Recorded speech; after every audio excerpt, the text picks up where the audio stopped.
గట్టిగా చక్కగా కొట్టి మరి ఈ కార్యక్రమాన్ని అందరికీ హృదయపూర్వక నమస్కారాలు తెలియజేస్తా ఉన్నాం.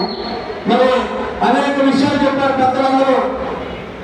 మనం ఈ రోజు మన ముందున్న ఏకైక లక్ష్యం గతంలో ఒక 10-15 రోజుల నుంచి జరిగిన విషయాలన్నీ చెప్పారు.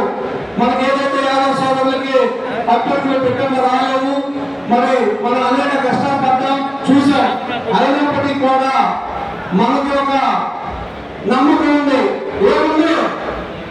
యాదవ్ ఉంటే ఎవరైనా ఎత్తుకుంటే ఓటుని పెట్టని ఏకైక కులం భారతదేశంలో. అలాగే మనం